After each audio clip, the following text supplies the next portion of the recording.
Hello दोस्तों, कैसे हो? बस बिंदास चलो। देखो अपन आज पढ़ेंगे अभाज्य गुणनखंड। अभाज्य गुणनखंड। अब देखो, सबसे पहले अपने को जानना है, जरूरी है कि अभाज्य होता क्या है, गुणनखंड का मतलब होता क्या है। देखो, अभाज्य के लिए मैंने आपको स्टोरी बताई थी कल कि एक थी संख्या दो, उसने घोर तपस्या करी, भगवान एक प्रसन्न हुए, उन्होंने वरदान दिया कि जा, तुझे केवल तेरे अलावा मैं मार सकता हूँ। अर्थात अभाज्य संख्या वह संख्या होती है जिनके केवल और केवल दो ही गुणनखंड होते हैं। एक तो वह स्वयं संख्या खुद, और दूसरा एक अभाज्य संख्या कहलाती। अब देखो, इसमें लिखा हुआ है गुणनखंड। गुणनखंड का अर्थ है, देखो गुणन का मतलब गुणा और खंड का मतलब टुकड़ों। तो गुणा को टुकड़ों के रूप में तोड़ना ही अब गुणनखंड कहलाता है। उदाहरण के लिए देखो, मैंने कहा 45।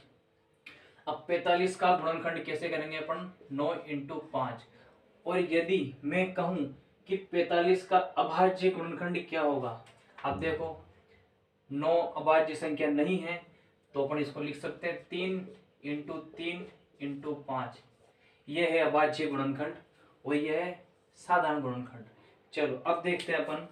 एक चीज ये देखना कि अभाज्य गुणनखंड जो है ना, वो गणित में बहुत चीजों में काम आता है। उदाहरण के लिए मैं आपको बता दूं, जैसे कि एलसीएम, एचसीएफ, एक होता है अपने घनमूल, और एक होता है दोस्तों वर्गमूल। अब देखो, एलसीएम का मतलब होता है हिंदी में ल स प, एचसीएफ का म स प। अब देखो, बहुत से बच्चों के कंफ्यूज यहाँ पर रहता है कि सर एलसीएम में साथ लेते हैं संख्याओं को, जैसे कि मैंने बोला कि 18 और 36 का एलसीएम ज्ञात करो या लसअ ज्ञात करो। अब देखो, बहुत से क्या करते हैं कि 18 का अलग निकाल लेंगे और 36 का अलग निकाल लेंगे, फिर कहते हैं कि सर अब क्या किया जाए। तो देखो, अब मैं आपको एक चीज बताता हूं कि कैसे करना है अपने को। देखो इसको, देखो ल स प।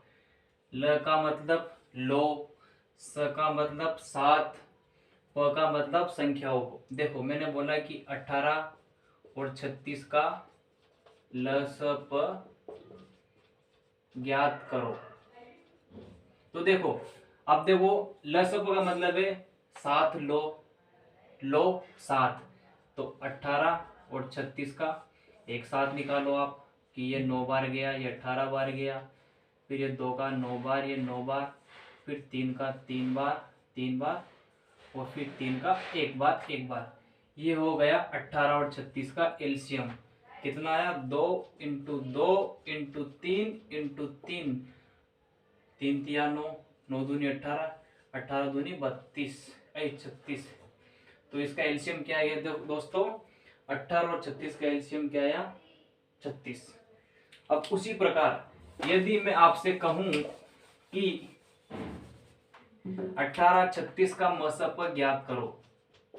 अब देखो, म स प, शब्दों पे जाना, शब्दों पे गौर करो। म का मतलब मत लो, स का मतलब साथ में, यानी कि साथ में मत लो, तो फिर क्या लें? अलग अलग लें। बिल्कुल लेंगे सर, अलग अलग लेंगे। ये लो, 36 का भी अलग निकाल लेंगे।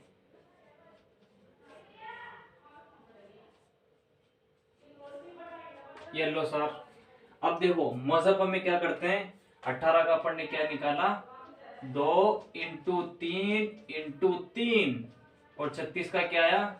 2 इंटू 2 इंटू 3 इंटू 3। अब देखो मसप में क्या होता है, संख्या छोटी आती है और लसप में संख्या बड़ी आती है। अब देखो मसप में क्या करते हैं, दोनों में कॉमन चीज ढूंढते हैं। इधर भी 2 है, इधर भी 2 है, ठीक है। इसमें 3 है, इसमें भी 3 है, ले लिया। कॉमन चीज देखना है अपने को, कौन सी चीज कॉमन। और इसमें भी 3 है, इसमें भी 3 है, ले लिया। अब देखो 18 36 का म स प बराबर 2 गुणा 3 गुणा 3 अर्थात 18।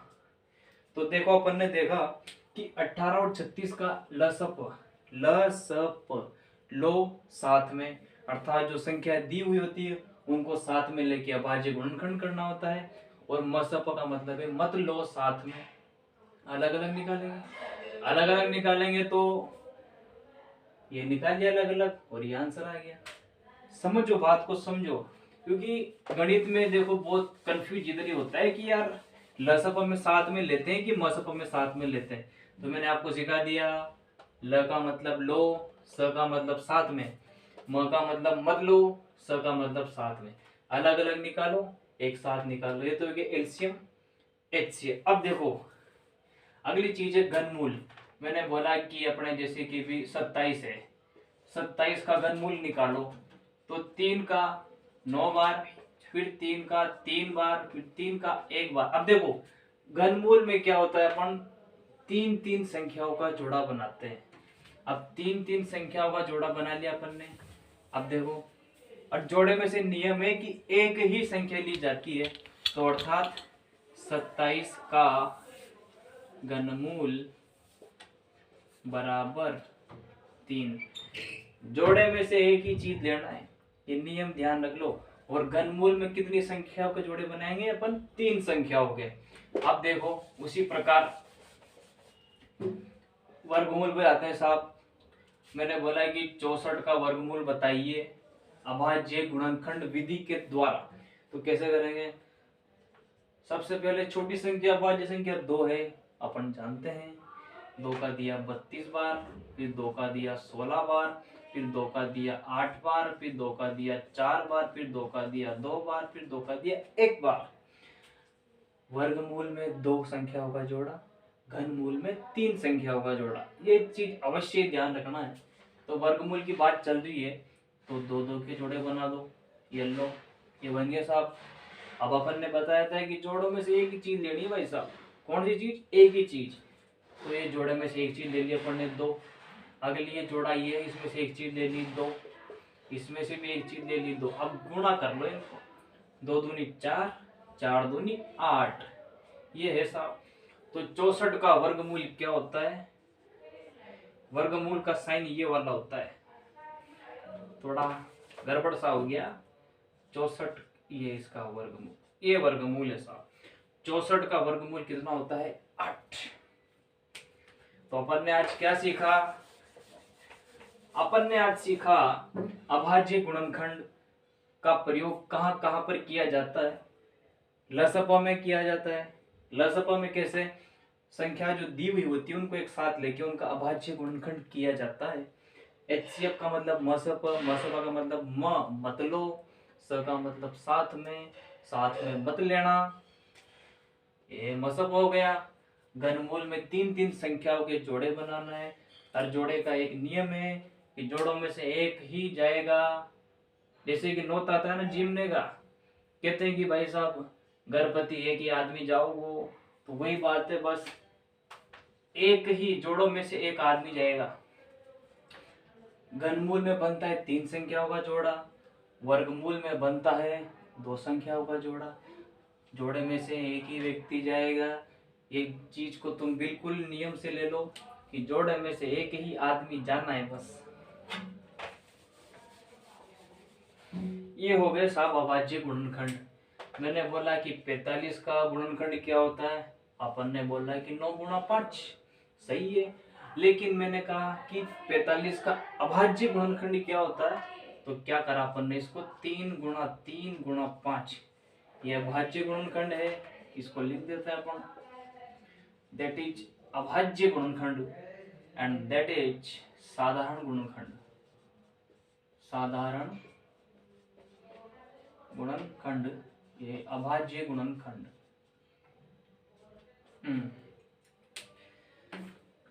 अब देखो आज की क्लास से अपन ने क्या सीखा, अभाज्य गुणनखंड होता क्या है। देखो अभाज्य गुणनखंड में अभाज्य संख्याओं का प्रयोग किया जाता है। अभाज्य संख्याओं की शुरुआत होती है 2 से, जैसा कि मैंने आपको स्टोरी के माध्यम से बताया था कि 2 ने ही तपस्या करी थी, तो फल भी 2 को ही मिलेगा, इसलिए हमेशा शुरुआत 2 से की जाती है। और 2 का भाग भी उसी संख्याओं में जाता है जिन संख्याओं के पीछे 0, 2, 4, 6, 8 दिखाई दे। उन संख्याओं में आंख मीच के 2 का भाग दे दो, जाएगा पूरी पूरी बार। और कल मैं बताना भूल गया था कि सम संख्या, विषम संख्या, सम संख्या वे संख्या होती है जिनमें 2 का भाग पूरी पूरी बार जाता है, अर्थात वे संख्याएं जिनके पीछे या इकाई का अंक 0, 2, 4, 6, 8 दिखाई दे, वे समस्त संख्याएं सम संख्याएं कहलाती है। और वे संख्याएं जिनमें 2 का भाग पूरी पूरी बार नहीं जाता है, अर्थात वे संख्याएं जिनमें पीछे या इकाई अंक में 0, 2, 4, 6, 8 नहीं आता है, विषम संख्याएं कहलाती है। तो वो चीज क्लियर कर लो कि सम संख्याएं कौन सी होती है, विषम संख्याएं कौन सी होती है। सम संख्याओं में 2 का भाग जाता है इसलिए सम संख्या है, और विषम संख्याओं में 2 का भाग नहीं जाता है इसलिए विषम है। देखो अब बहुत से कंफ्यूज होता है कि यार भाग 2 का किस में जाता है और किस में नहीं जाता है, तो मैं सिखा दूं आपको। देखो सम, एक है विषम। अब देखो सम का पहला अक्षर देखो, स दिखाई दे रहा है। स में पहला अक्षर, पहला चीज देखो 2 दिखाई दे रहा है। अब देखो ये 2 दिखाई दे रहा है, इसका मतलब है इसमें 2 का भाग पूरी पूरी बार जाएगा, यानी कि 2 का भाग जिसमें जाता है वे संख्याएं सम है, जिसमें 2 का भाग नहीं जाता है वो विषम है। तो सीधा सा गणित है, क्लियर कर लो इस चीज को इधर से। सम, आगे का अक्षर देखो 2 दिख रहा है यानी 2 का भाग जाएगा, 2 का भाग जाएगा तो सम संख्या है, और 2 का भाग नहीं जाएगा तो विषम संख्या। चलो तो दोस्तों आज अपन ने पढ़ा है अभाज्य गुणनखंड, इनके प्रयोग पढ़े हैं कि इसका प्रयोग कहाँ कहाँ पर किया जाता है। अभाज्य गुणनखंड का प्रयोग किया जाता है एलसीएम में, लसप में, मसप में, घनमूल निकालने के लिए, वर्गमूल निकालने के लिए, और भी कई जगह अलग अलग प्रयोग में काम किया जाता है। दोस्तों तो कैसा रहा आज का क्लास, कमेंट करके बताइएगा। जय हिंद, जय भारत।